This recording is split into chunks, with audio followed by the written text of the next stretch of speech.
Good morning વિદ્યાર્થી મિત્રો, અત્યારની પરિસ્થિતિ ધ્યાનમાં લઈને આપણી આદર્શ નિવાસી સ્કૂલ રાયસન દ્વારા ઓનલાઈન ટીચિંગની શરૂઆત કરવા જઈ રહ્યા છીએ. આજે આપણે એનો પ્રથમ દાસ છે.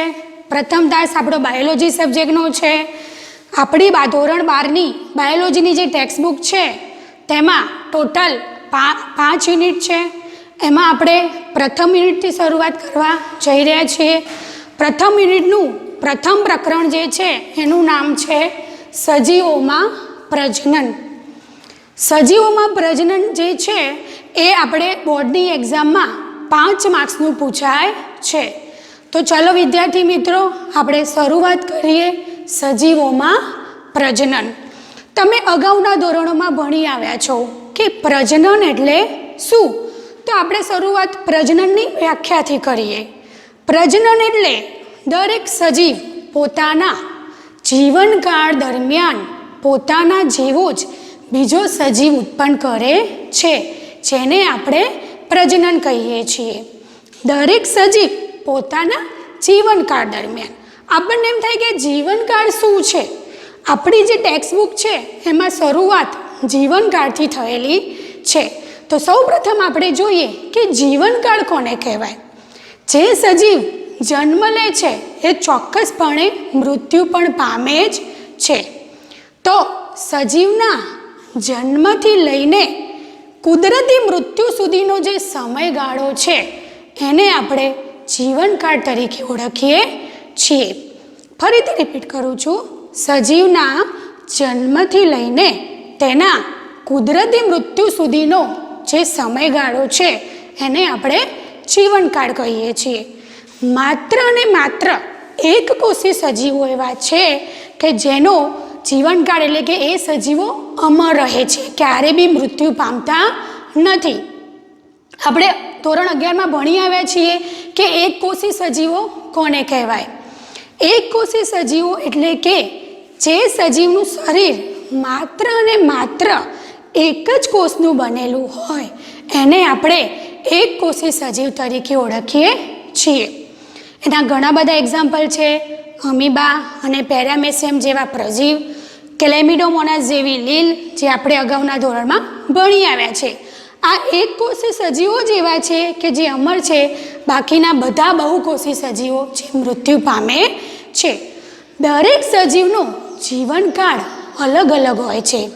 અમુક સજીવો એવા છે કે જે ઘણા વર્ષો સુધી જીવે છે, જ્યારે અમુક સજીવો એવા છે કે જે ટૂંકા સમય સુધી જીવે છે.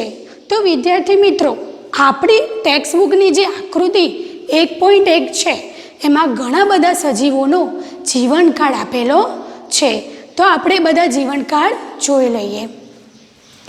અહીંયા આપણી ટેક્સ્ટ બુક જે છે એની અંદર હાથીનો જીવનકાળ આપેલો છે, પણ અમુક વસ્તુ જે છે એનો જીવનકાળ આપેલો નથી. એની સામે ખાલી જગ્યા આપેલી છે. તો વિદ્યાર્થી મિત્રો, હું જે બોલું એ તમે લોકો નોંધી લેજો. હાથીનો જીવનકાળ છે 50 થી 90 વર્ષ. કૂતરાનો જીવનકાળ છે 20 થી 30 વર્ષ. કાગડાનો જીવનકાળ છે 15 વર્ષ. કેળનો જીવનકાળ છે 20 થી 25 વર્ષ. મગરનો જીવનકાળ છે 60 વર્ષ. ફળમાખીનો જીવનકાળ છે 30 દિવસ. કાચબાનો જીવનકાળ છે 100 થી 150 વર્ષ. ગુલાબનો જીવનકાળ છે 5 થી 7 વર્ષ. પોપટનો જીવનકાળ છે 140 વર્ષ. ગાયનો જીવનકાળ છે 15 થી 25 વર્ષ.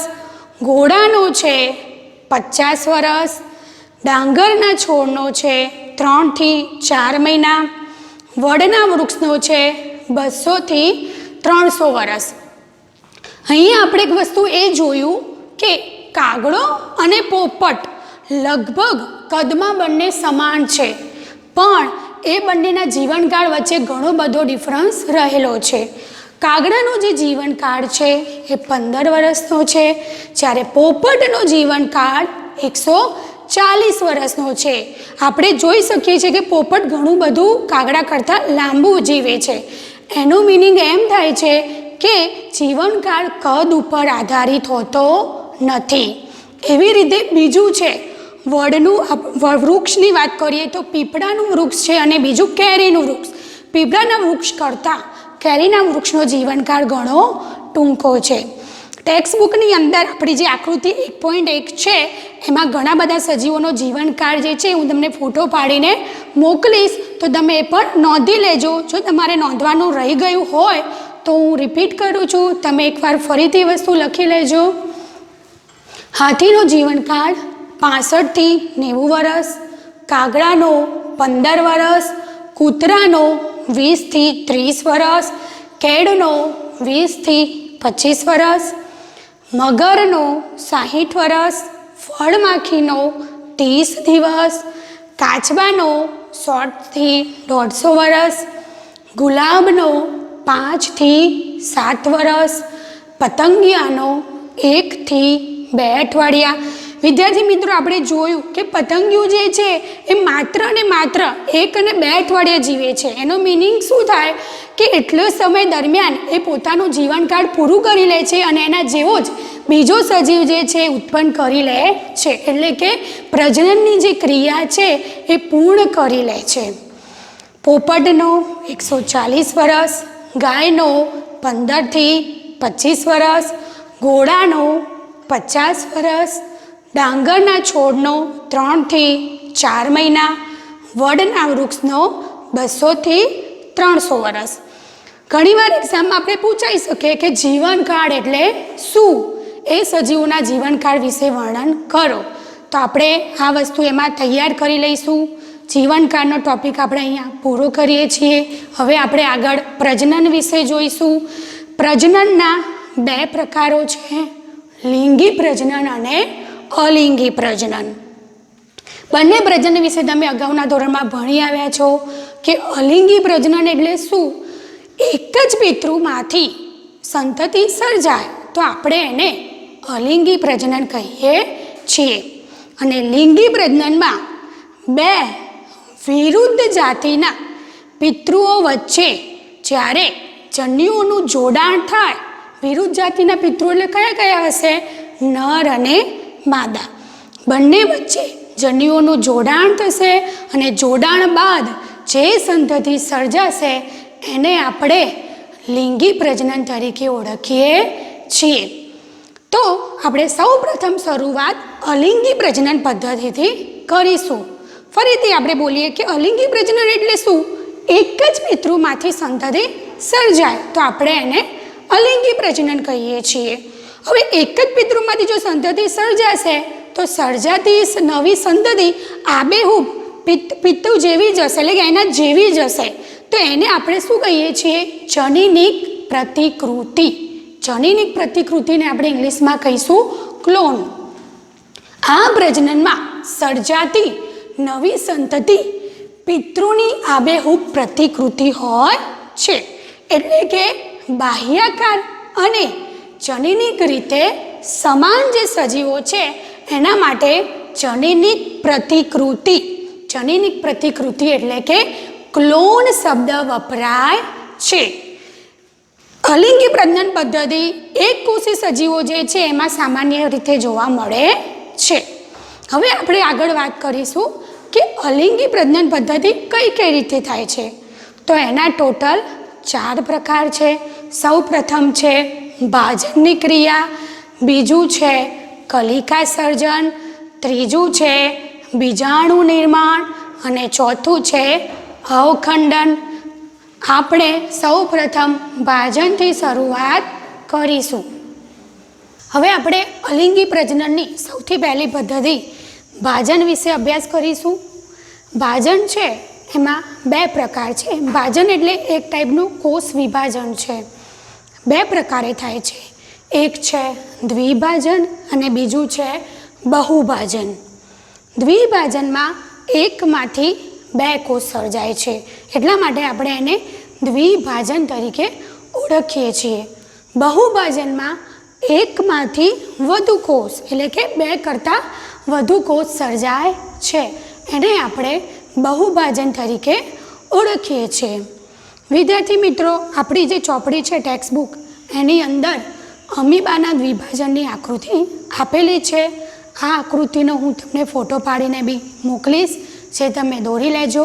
અત્યારે હું તમને અમીબામાં દ્વિભાજન સમજાવું છું.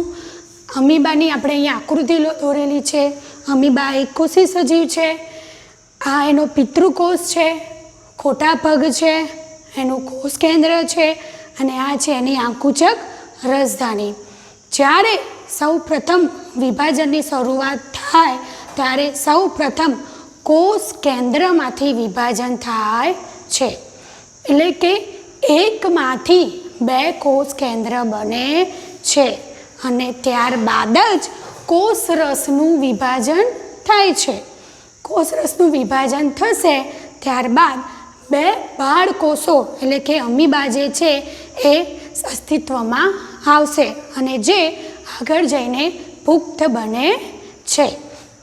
તો વિદ્યાર્થી મિત્રો, આપણે આ દ્વિભાજન વિશે અભ્યાસ કર્યો. દ્વિભાજન એવી વસ્તુ છે કે જેમાં સમભાજન થાય છે. સમભાજન એટલે બે સરખા પ્રમાણમાં વિભાજન થાય છે. હવે આપણે બીજી વસ્તુની વાત કરીશું, જેને આપણે કલિકા સર્જન કહીએ છીએ. કલિકા સર્જનમાં બી એવું જ છે. એના બે પ્રકાર છે, બાહ્ય કલિકા સર્જન અને અંતઃકલિકા સર્જન. જો શરીરની બહારની બાજુએ કલિકા સર્જાય તો આપણે એને બાહ્ય કલિકા સર્જન કહીશું. એનું એક્ઝામ્પલ છે હાઇડ્રા અને ઈસ્ટ. અને જો શરીરના અંદરની બાજુએ કલિકા સર્જાય તો આપણે એને અંતઃકલિકા કહીશું. એક્ઝામ્પલ તરીકે વાદળી, સ્નાન વાદળી જે મીઠા જળમાં વસે છે, જેને આપણે સ્પોન્જીલા તરીકે ઓળખીએ છીએ, જેને આપણે સ્નાન વાદળી કહીએ છીએ.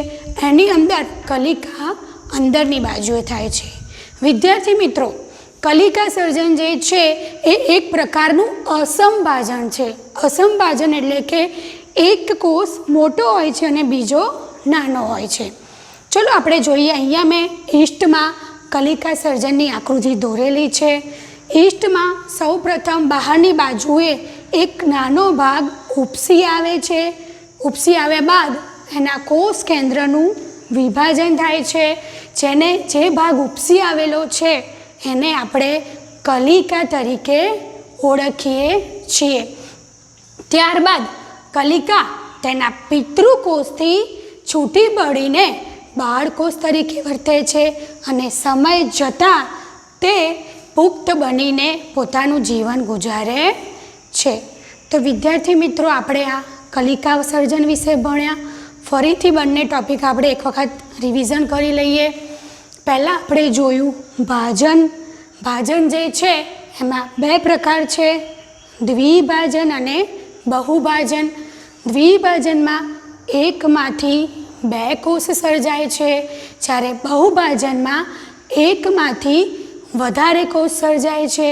બહુભાજનમાં એવી ક્રિયા થશે કે કોષ કેન્દ્રનું વારંવાર વિભાજન થશે અને કોષ રસનું અંતમાં વિભાજન થાય છે. એટલે કે એકમાંથી વધારે પ્રમાણમાં વિભાજન પામે છે.